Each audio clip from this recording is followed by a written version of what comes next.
talk about mosques here in Egypt, and usually we have many people coming from all over the world to discover and find more about mosques. It is not about the concept of praying or about Muslims, people who are interested to learn more about the architecture and the design of these mosques and to learn more about the history of Egypt. Well, usually whenever you enter to a mosque, you can tell to which era it belongs to. How? Just take a look at the mosque itself. Okay, take a look also at the dome, at the minaret, at everything. Just talking about the facade, about the what they are using when it comes to the decoration of the mosque. This time actually I decided to focus on the Ottoman era and about the mosques that belong to the Ottoman era. Right now I'm going to tell you more about it, and I will start from here with Salah Dar Mosque.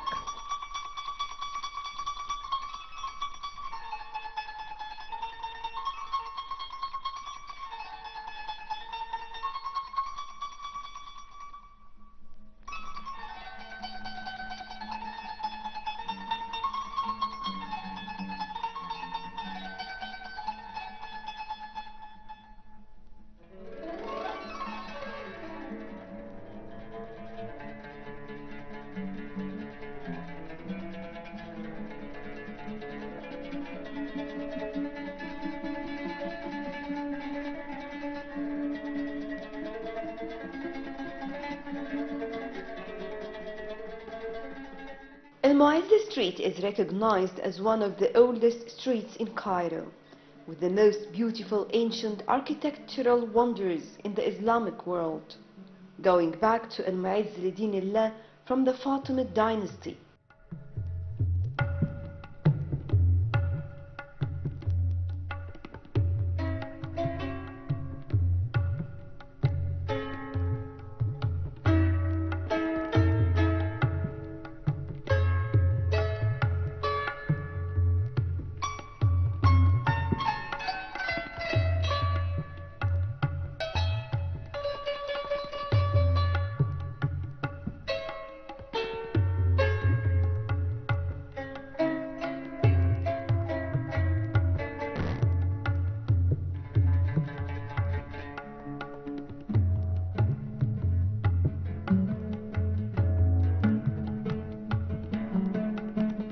Stretching at 1 kilometer long, the street is riddled with historical buildings, mosques, houses, and other Islamic buildings.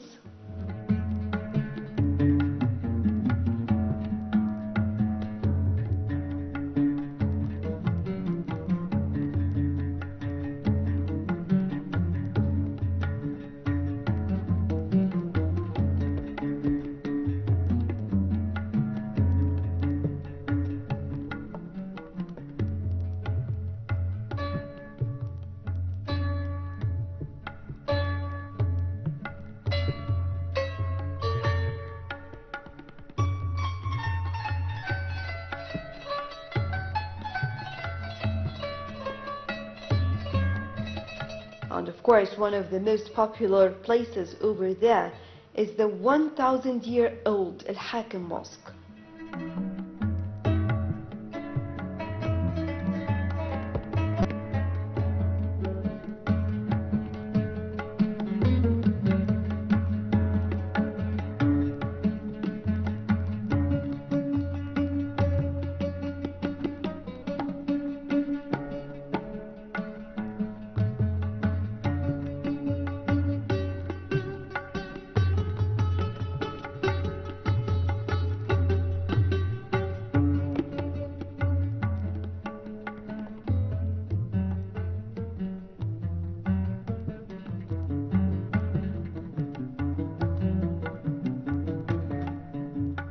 It is one of the most interesting places to visit, as we can see this street includes several historic places that reflect different periods of time.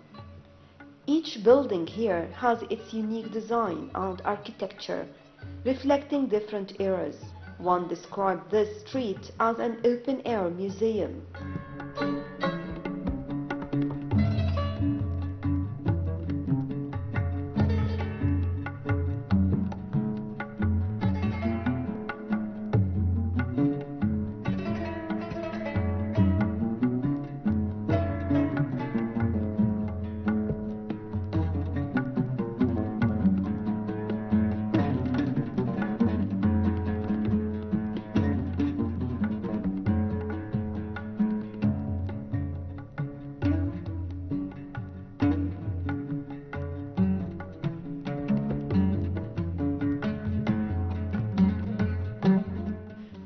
area here is unique.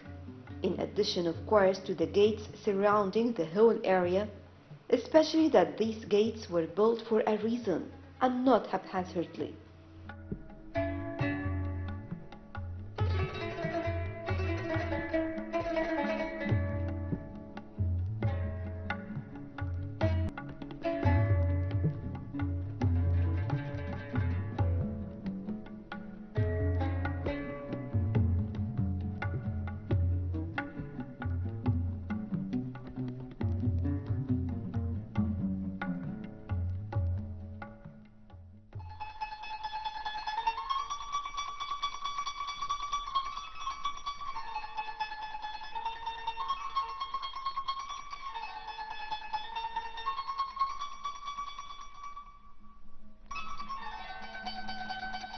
It is interesting to learn some more information about these gates.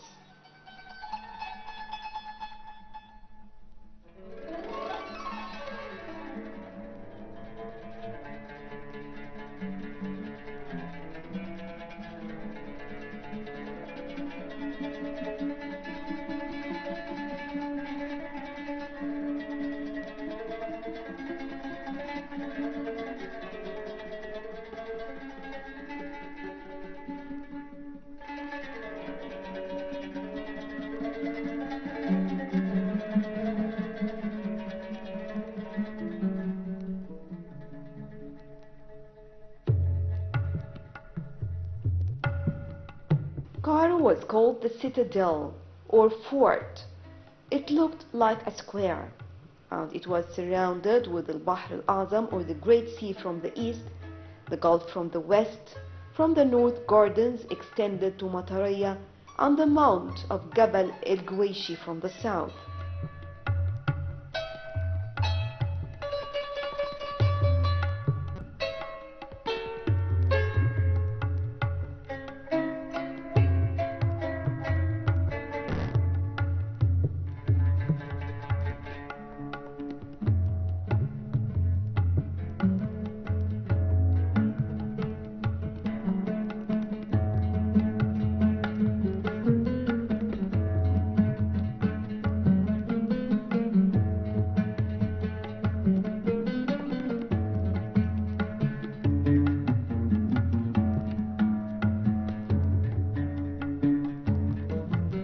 When the Fatimid reign settled in Cairo under the leadership of Al-Mu'izz al-Din, it was called Cairo of Al-Mu'izz because they decorated its 4 suburbs with luxurious buildings, delightful spots, and gardens.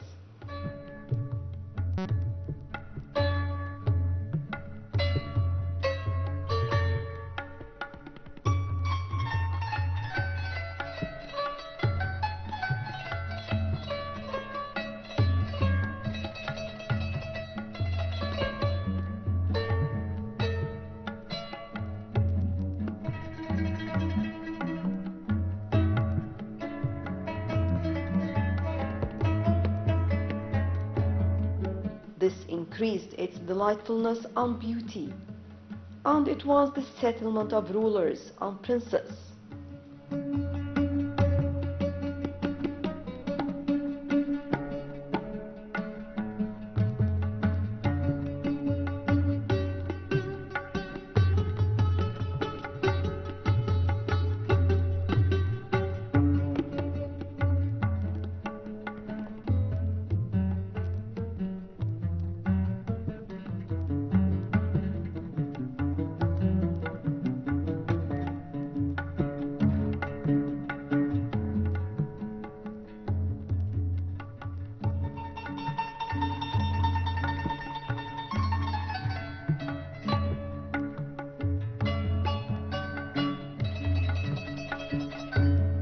El-Fustat city was big and important due to plenty of buildings, many people, and much of the livelihood means. That is why Jawhar al-Saqali was so keen on it. So he established the fortified gates and around in the 4-sided walls.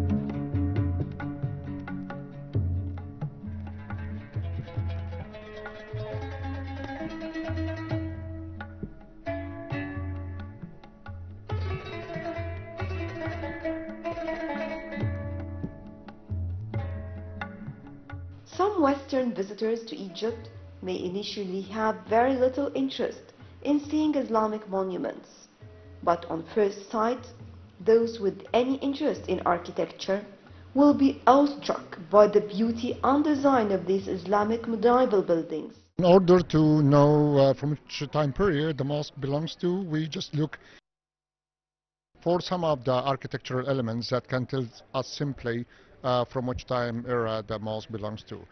From the minaret of this mosque, it have a pencil-shaped minaret, and this pencil-shaped minaret belong to the Ottoman time. And any mosque have this pencil-shaped minaret belongs to the Ottoman period. Moreover, there is also the architectural elements of the Baroque style of the Ottoman mosques and palaces. So it's richly decorated with some of the elements and motifs inside the mosque that tells us simply it belongs to the time of the Ottomans.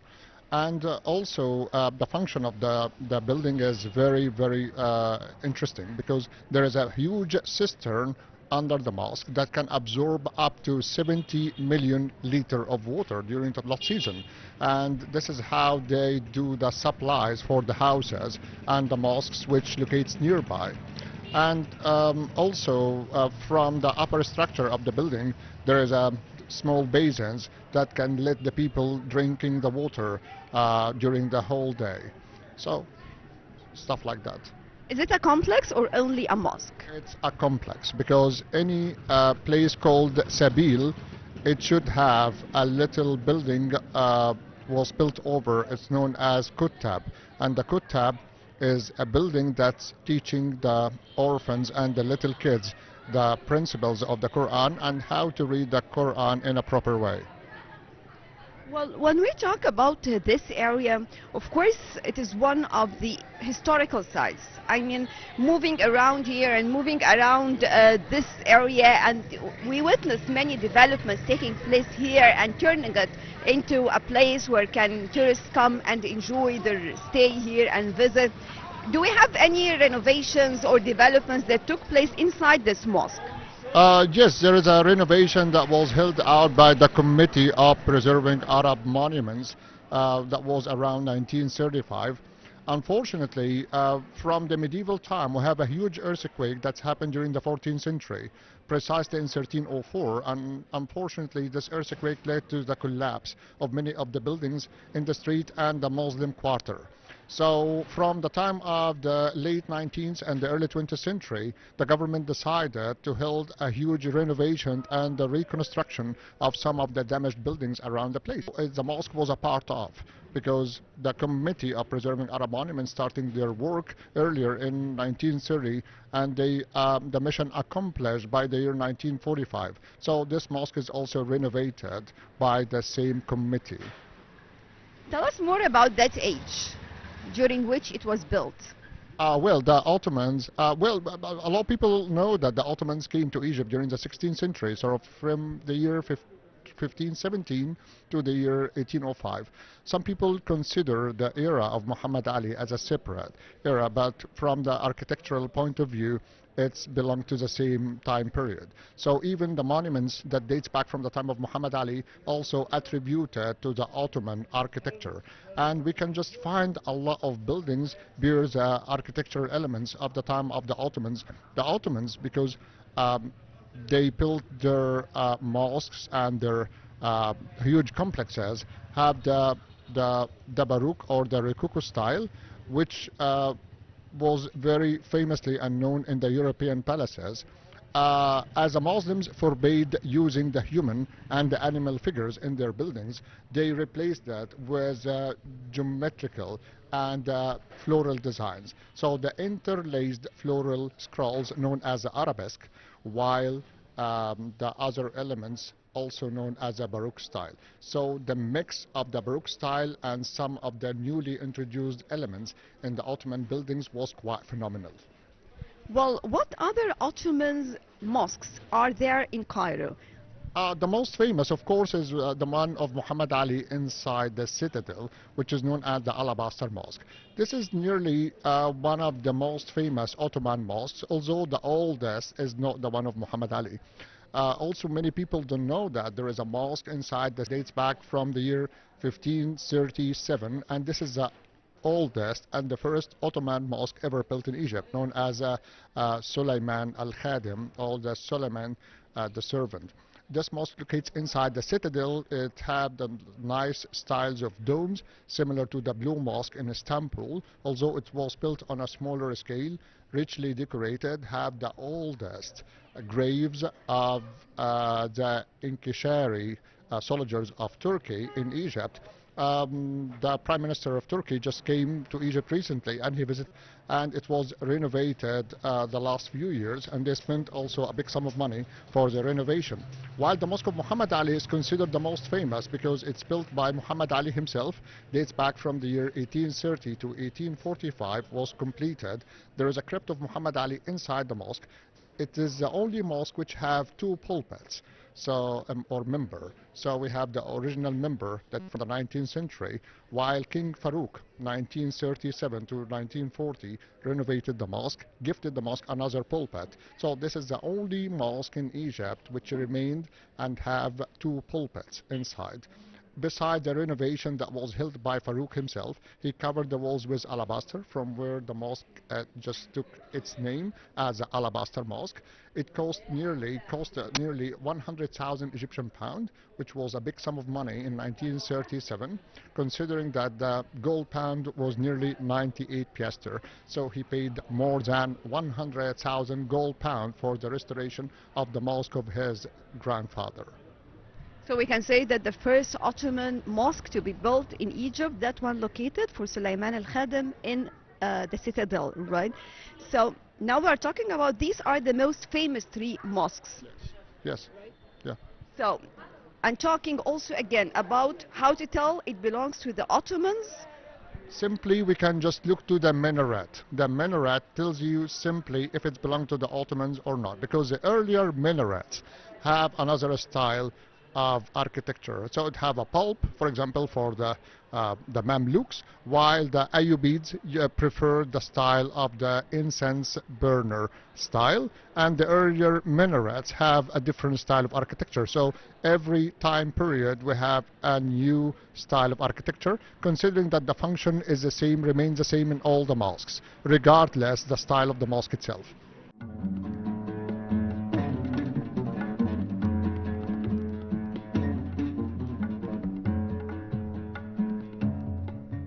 Some mosques in Egypt, and particularly Cairo, are actually complexes that include a number of other structures that may or may not be found attached to other mosques. For example, many mosques include an Islamic school facility called a madrasa. Others may have mausoleums and tombs, and even hospitals, along with other structures within the complex.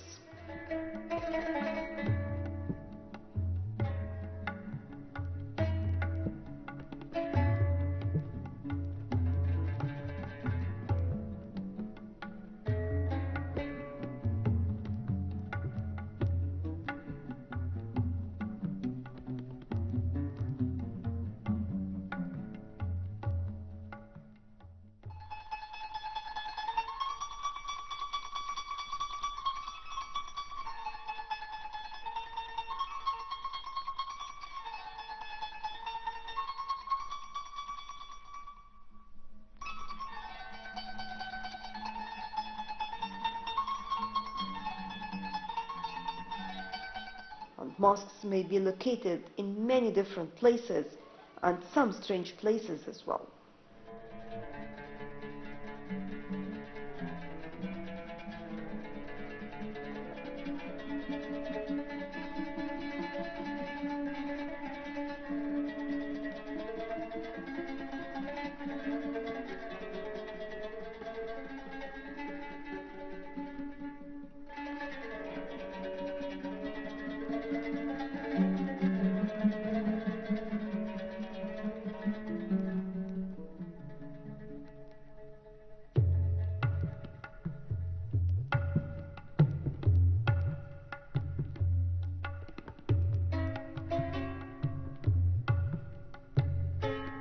Sulaiman Agha Salahdar Mosque is one of the beautiful designs with a unique architectural design. Built in 1839, it has some of the decorative features of the Muhammad Ali style.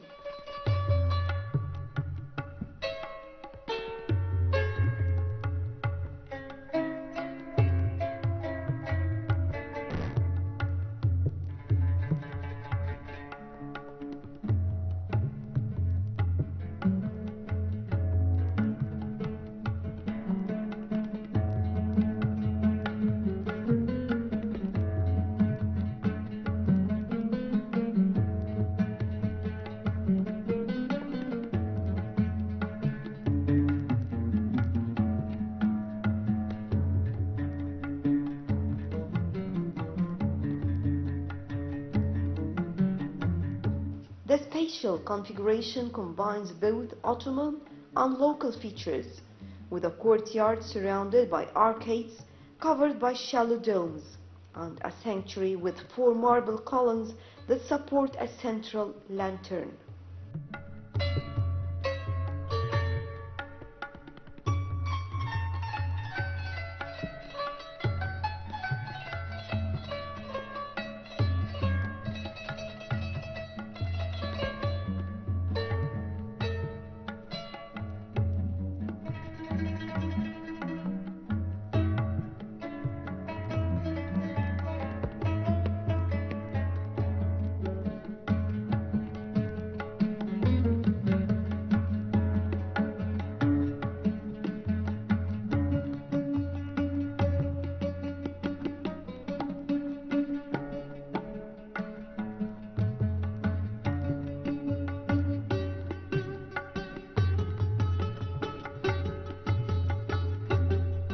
The mosque's design accommodates both the interior Qibla orientation and the existing context of the street by progressively increasing the thickness of the wall of the street facade, an adjustment technique first employed in the Mosque of Al-Aqmar.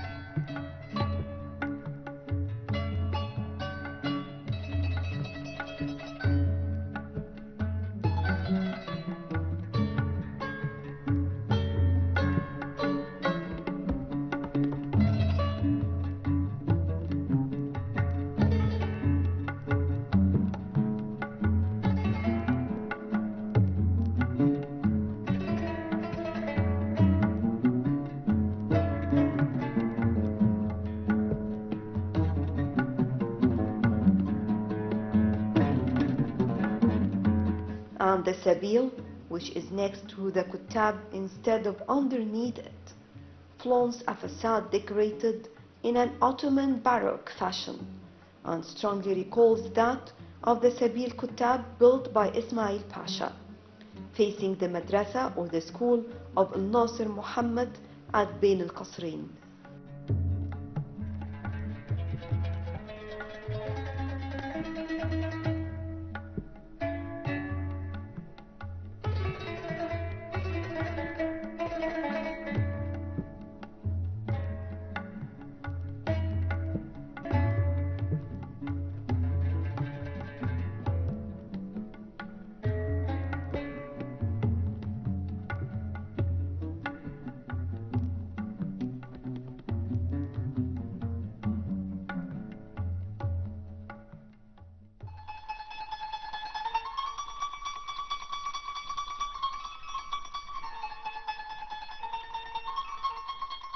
Usually for those who are interested in architecture, this is one of the most interesting places to stop at.